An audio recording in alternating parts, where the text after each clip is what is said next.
Assalomu alaykum, hurmatli fermer xo'jaligi rahbarlari. Sizlar bilan Farg'ona agroklinika MChJ rahbari Akmaljon Maqulubman.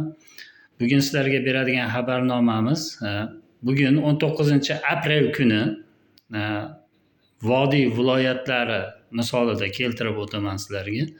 Mahalliy navlarimiz va ayrim ertangi Rossiya navlarimiz, jumladan ultra navli bug'doy g'alla maydonlarimiz 100% boshoqlab bo'ldi.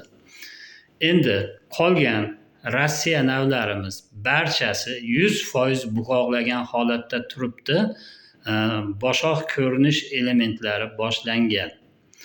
Shu hozirgacha qilgan agrotexnik tadbirlarimiz 80% agrotexnik tadbirlarni bajarib bo'ldik. Bizni qiladigan 20 kunlik 20% agrotexnik tadbir qoldi. Bu nimadan iborat? Buqoqlab bo'lgandan keyingi asosiy bajaradigan vazifamizning birinchisi g'alla maydonlarimizni chanqatib qo'ymaslik. Ikkinchisi namlik 60% dan pastga tushirmaslik. Uchinchisi g'allani boshog'ini rivojlantirishimiz kerak va talab etiladi. Bilamiz, bu yil g'alla maydonlarimiz asosan kechki va o'rtangi maydonlar. E'tibor berib qaraylik, o'tgan yili 19-aprel kuni g'alla maydonlarimizni 80% belga yetgan, beldan o'tgan holatda edi. Bu yil 80% maydonlarimiz tizza bo'yi va son bo'yi. Bu degani g'alla maydonlarimizni bo'yi o'tgan yilgiga nisbatan 30 cm, 25-30 cm barchani g'alla maydoni o'tgan yilga nisbatan pastroq. Endi bitta narsaga ahamiyat beraylik. G'allani boshog'ini uzunligi g'allani bo'yini uzunligiga nisbatan proporsional rivojlanadi. Bu esimizda qolsin, shu gap. G'allani boshog'ini uzunligi g'alla bo'yini uzunligiga nisbatan proporsional rivojlanadi. Bu degani bo'yi pastroq g'alla maydonlarimizning boshoqlari kaltaroq rivojlanadi. Xo'p, bu 15-20% hosilni kamroq rivojlanishiga, yetilishiga sabab bo'lishi mumkin. Endi buni oldini olish mumkinmi degan savol ham paydo bo'ladi. Albatta mumkin. Endi tasavvur qilaylik, o'tgan yilgi g'alla maydonlarimizda o'rtacha boshoq uzunligi 11-12 cm bo'ldi. Bu yil 1,5-2 cm kaltaroq bo'lish kutilyapti. Bu degani 15-20% kamroq yetiladi degani. Endi shu boshoqni vaqtida cho'zib olishni imkoniyati bormi? Bor. Buning uchun hozir shu kundan, bugundan boshlab boshoq hali chiqarmasdan oldin barcha maydonlarimizga germanal suspenziya sepish talab qilinadi. Germanal suspenziya deganda bu tarkibi aminokislotalardan tashkil topgan hosil elementlarini yiriklashtiruvchi tarkibga moslashgan suspenziyalargina bizga yordam bera oladi. Xo'p, bizda shu kunda biz 7 yil, 8 yildan beri ishlab kelayotgan fermer xo'jaliklarimizni barchasi biladi, barchasi tajribadan o'tkazib bo'lgan. Hosil 34 degan germanal suspenziyamiz bor. Bu suspenziya 1 gektar maydon uchun ko'chat soni o'rtacha maydonlarga 750 grammdan 1 gektar maydon uchun beriladi. Narxi gektariga 90 ming so'mga to'g'ri keladi.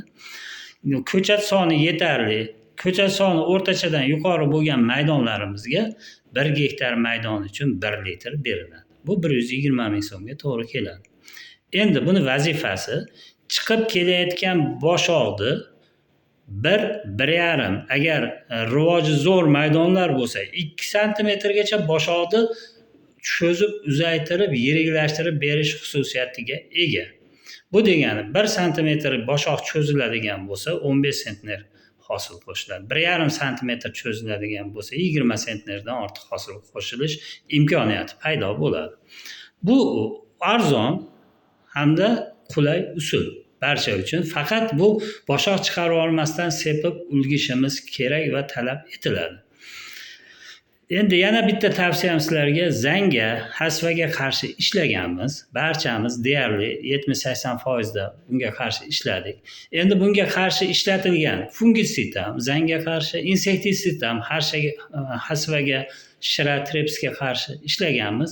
Bu preparatlarda ta'siri 15 kundan 20 kungacha ta'sir qilib bera oladi. Undan keyin bu ta'siri yo'qoladi.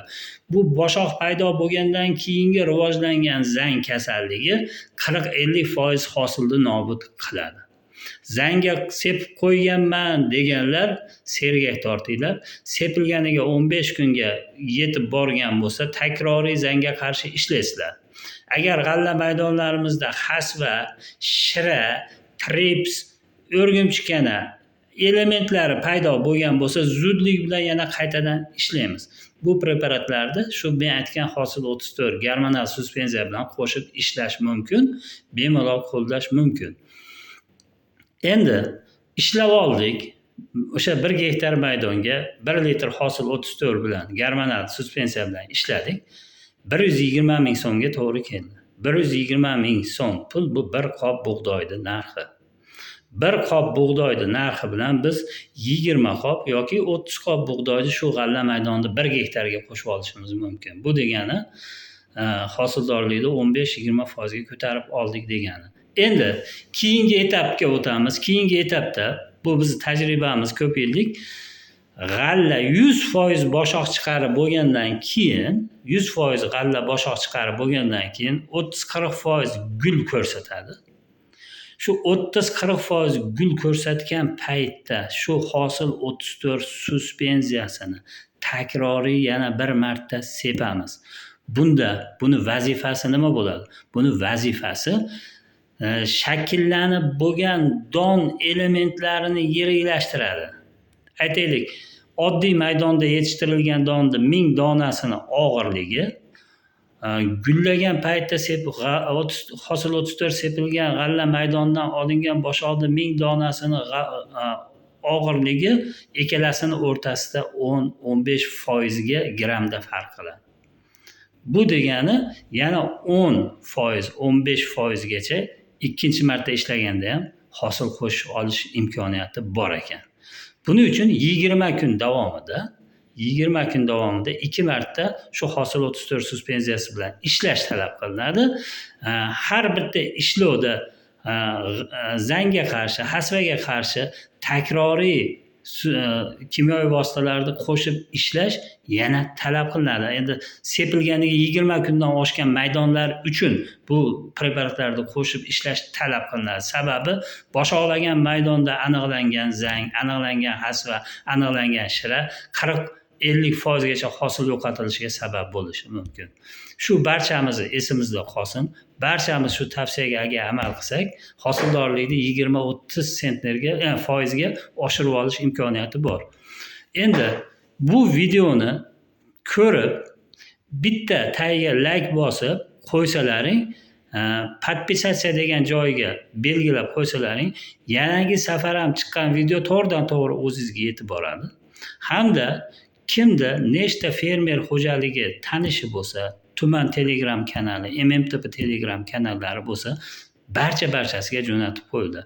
Bu respublikamizda g'alla hosilini xirmoniga 30% hosil qo'shish imkoniyati bu barchaga nasib qilsin. Barchamiz shu ishlov bilan respublikamiz g'alla maydonini samarali bo'lishiga yordam beraylik. Bu videoni ostida Telegram gruppamiz ilovasi bo'ladi. Xohlaganlar kirib qo'shilinglar. Xohlaganlar barcha fermer xo'jaliklariga tarqatinglar. Telefon raqamlarimizni eslatib o'taman. Agronomimiz 91lik kodi bilan 446 06 65. Yana bitta agronomimiz 94lik 306 32 36. Shu ikkala telefon raqami orqali biz bilan bog'lanishingiz mumkin. E'tiborlaringiz uchun rahmat.